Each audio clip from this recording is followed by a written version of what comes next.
त्यानंतर एक दुःखद बातमी आहे। भाजपचे आमदार लक्ष्मण जगताप कालवश झालेत। भाजपचे पिंपरीतील आमदार लक्ष्मण जगताप यांचं निधन झालंय। प्रदीर्घ आजारानं लक्ष्मण जगताप यांनी अखेरचा श्वास घेतलाय। राज्यसभा आणि विधान परिषदेच्या मतदानाला रुग्णवाहिकेतून जगताप हजर राहिले होते। पिंपरी चिंचवड परिसरात भाजप पक्ष वाढवण्यामध्ये जगताप यांचं मोठं योगदान होतं। 3 वर्षांपासून ते कर्करोगाशी झुंज देत होते।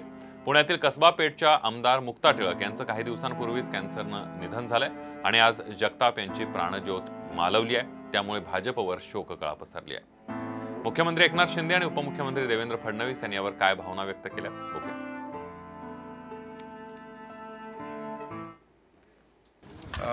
गेले अनेक वर्ष त्यांचा आजाराने ते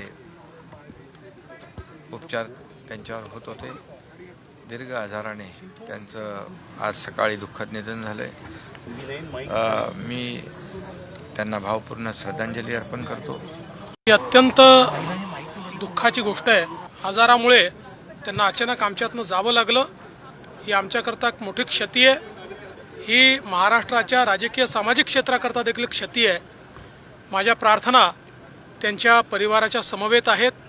मी त्यांना विनम्र श्रद्धांजली अर्पण करतो। खासदार सुप्रिया सुळे यांनी जगताप यांना ट्विटरच्या माध्यमातून श्रद्धांजली वाहिली। काय ट्विट केले बघूया।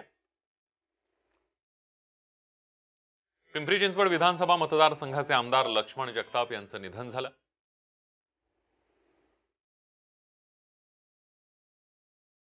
आपल्या भागातील अतिशय लोकप्रिय नेतृत्वाशी त्यांची ओळख होती।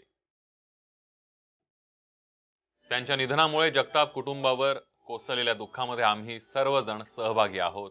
भावपूर्ण श्रद्धांजली।